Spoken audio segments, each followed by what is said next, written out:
In the final year of World War I, American soldiers carried a weapon that could change the rhythm of an entire battlefield in seconds. Read to the end and feel how one gun reshaped modern warfare. In 1918, the United States introduced something Europe had rarely seen in the hands of advancing infantry: the Browning automatic rifle, known simply as the BAR. It was not a heavy machine gun chained to the ground, and it was not a simple rifle meant for single shots. It was both speed and power, carried by one soldier moving forward. As American troops pushed through mud and wire, the BAR spoke in short, violent bursts. Its purpose was clear: to give walking soldiers their own suppressive fire. When enemy positions opened up, the BAR answered instantly, forcing heads down and buying precious seconds. Those seconds meant survival. Those seconds meant movement. Designed by John Moses Browning, the weapon fired the powerful .30-06 cartridge, the same round used in American service rifles. Every shot hit hard. Every burst felt final.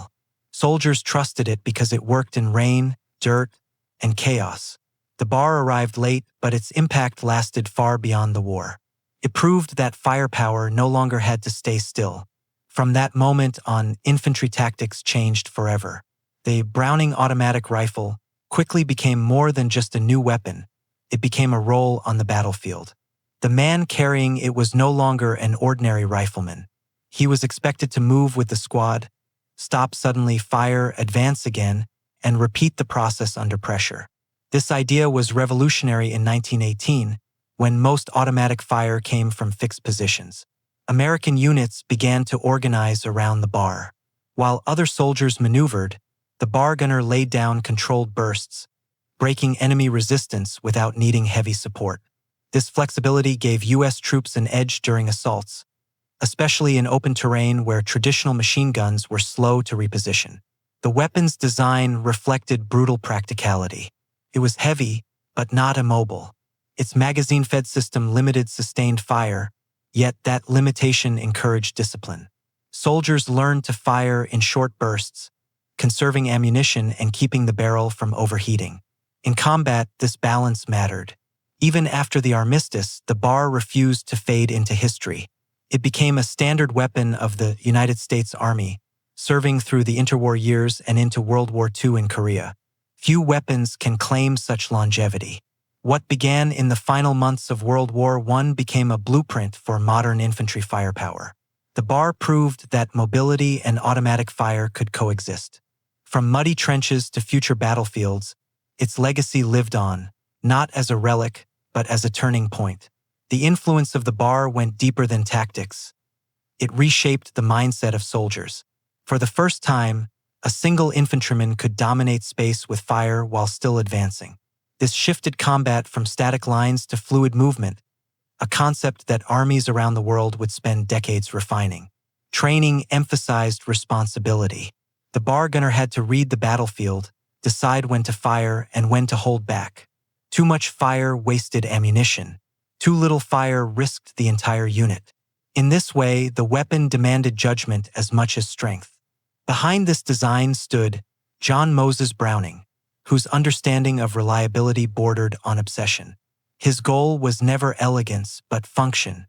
The BAR could be dropped in mud, struck against rocks, and still fire. Soldiers remembered that. Trust in a weapon often mattered more than raw performance. Other nations took notice. After the war, variations and imitations appeared across Europe and beyond. The idea of a squad-centered automatic weapon became standard doctrine. Even when technology moved forward, the principle remained the same. Give infantry the power to control the fight without waiting for heavy support. By the time newer weapons replaced it, the BAR had already done its work.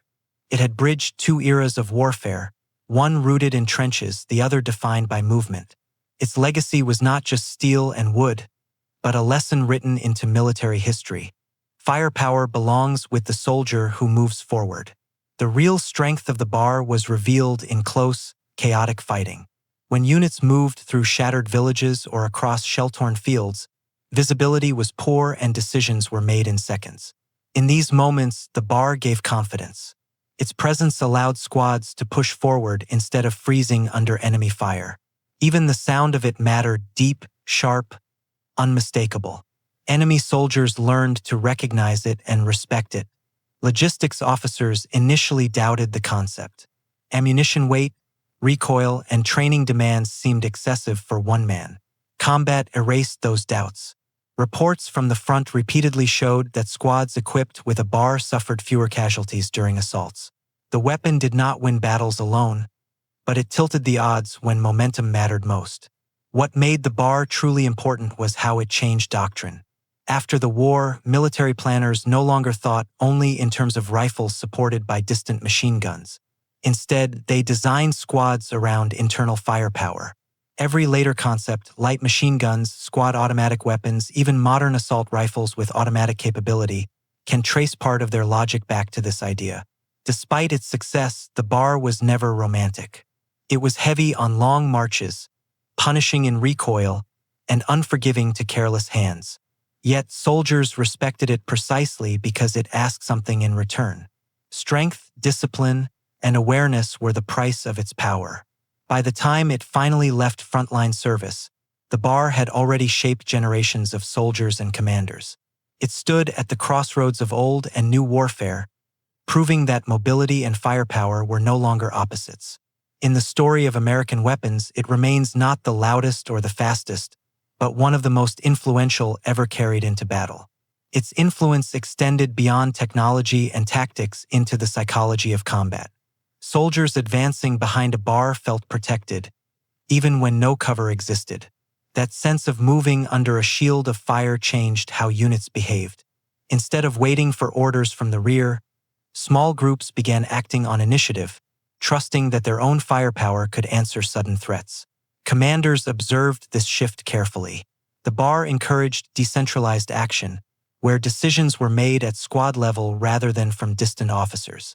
In the final offensives of 1918, this adaptability proved critical. American units advanced faster than expected, not because they had more men, but because they could maintain pressure while moving. The weapon also exposed the limits of early automatic fire. Magazines emptied quickly, reloads were frequent, and sustained engagements demanded coordination.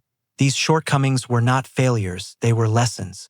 Engineers and tacticians studied them, using the bar as a foundation for future designs that balanced endurance with mobility. Veterans carried memories of the bar long after the war ended.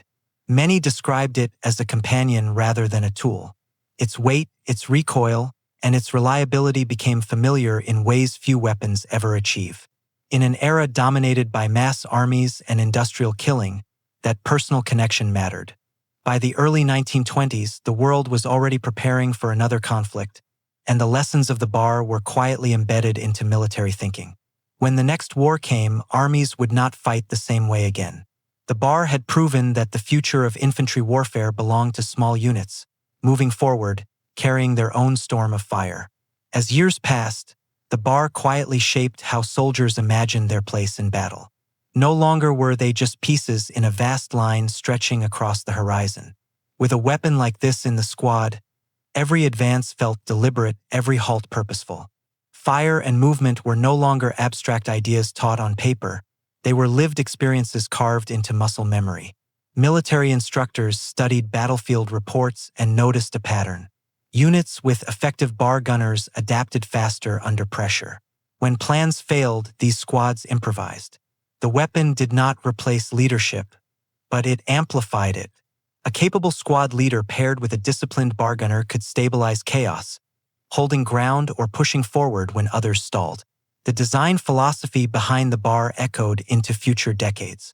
Engineers learned that a weapon did not need to dominate through sheer volume of fire. Control, reliability, and integration with infantry mattered more. The bar was never meant to fire endlessly. It was meant to fire at the right moment. That idea became central to modern infantry weapons. Even as newer firearms emerged, many soldiers compared them, often unfairly, to the bar.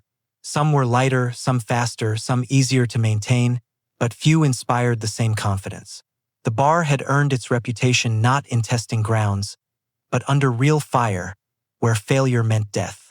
In the broader story of World War I, the bar stands out because it pointed forward. While much of the war clung to 19th century ideas, This weapon hinted at the battles yet to come. It was a bridge between trench-bound armies and mobile forces, between static defense and aggressive maneuver. Long after the smoke cleared, the bar remained a symbol of transition, not the end of an era, but the beginning of one. It showed that the future battlefield would belong to soldiers who could move, decide, and fight with their own firepower, step by step under their own control.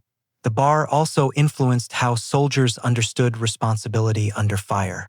Carrying such power meant becoming a focal point in combat. Enemy fire often sought out the bar first, knowing that silencing it could stall an advance. As a result, bar gunners learned awareness faster than most: how to move between bursts, how to use terrain, how to disappear and reappear seconds later. Survival depended on intelligence as much as courage. This constant pressure forged a quiet professionalism. The bar was not a weapon for reckless aggression. Those who tried to use it carelessly rarely lasted long. Veterans learned to pace themselves, to coordinate with riflemen, to rely on teamwork. In this way, the weapon reinforced one of the most important lessons of modern warfare: no soldier fights alone. Strategists after the war analyzed American assault formations and noted something striking. The bar did not dominate through continuous fire like traditional machine guns. Instead, it created windows, brief moments where the enemy was suppressed just long enough for movement. These windows became the heartbeat of modern infantry tactics, repeated thousands of times across later wars. Culturally, the bar earned a place in military memory. It appeared in training manuals, veteran stories, and early war photography. The silhouette, long barrel, solid frame, became instantly recognizable. Unlike experimental weapons that vanished after trials, the bar felt permanent, as if it had always belonged on the battlefield. By the time newer doctrines fully replaced World War I thinking, the bar had already done its most important work. It changed expectations. Soldiers no longer waited for firepower to arrive from somewhere else. They carried it with them. In the long arc of military history, that shift mattered more than any single battle. The bar did not end the war, nor did it arrive in time to shape its outcome completely. But it reshaped how wars would be fought afterward.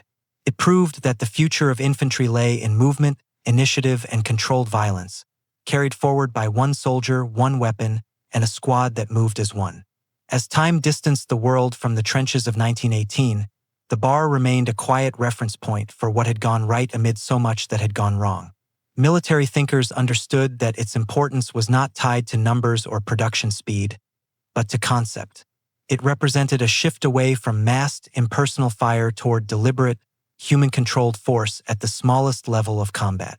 In later conflicts, soldiers would carry lighter weapons, fire faster rounds, and rely on improved communications. Yet the core idea introduced by the bar never disappeared. A squad needed its own source of authority on the battlefield, something that could answer threats immediately, without delay or permission from afar. That authority began with the bar. The weapon also changed how fear was managed. In World War I, fear often meant immobility, men pinned down by unseen fire. The bar gave squads a way to respond instead of endure. Returning fire was no longer symbolic. It was effective. This psychological shift mattered as much as any physical advantage. Confidence spread through units that knew they could fight back instantly. Even its flaws contributed to progress. Its weight forced designers to search for lighter materials. Its limited magazines encouraged the development of belt-fed systems and improved cooling. Every weakness became a lesson, feeding directly into the next generation of infantry weapons. Historians often focus on grand strategies and famous offensives, but the bar tells a different story. It speaks of individual soldiers adapting faster than doctrine, of innovation driven by necessity rather than theory. It shows how a single idea, introduced late and imperfectly, can still alter the direction of history. In the end, the bar's true legacy was not how many rounds it fired or how many battles it touched. Its legacy was the belief that the infantryman should never be powerless while moving forward. From that belief came modern squads, modern tactics, and a new understanding of warfare itself, one shaped not by static lines, but by motion, judgment, and controlled fire carried in human hands. With each passing decade, the bar quietly faded from frontline service, yet it never disappeared from military thinking. Even when stored in armories or replaced by newer designs, its influence remained embedded in training doctrine and battlefield expectations. Soldiers were still taught to move, suppress, advance, and adapt, ideas first proven practical by that heavy, uncompromising weapon. What made the bar unique was that it arrived before the world was fully ready for it. World War I was still dominated by fixed defenses, artillery barrages, and rigid planning. The bar challenged all of that by empowering the smallest unit to act independently. It did not wait for perfect conditions. It forced the battlefield to change around it. This is why its legacy feels larger than its actual use in 1918.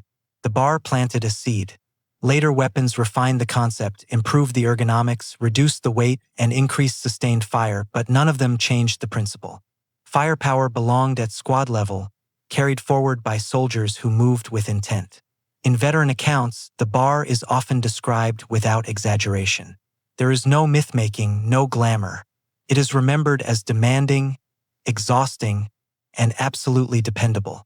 That honesty defines its place in history. It was not loved because it was easy, but because it never failed when it mattered. When historians trace the evolution of infantry warfare, the bar stands as a quiet turning point. Not a revolution announced with fanfare, but a shift proven in mud, smoke, and noise. It showed that modern war would not be won solely by numbers or machines, but by small groups empowered to act decisively.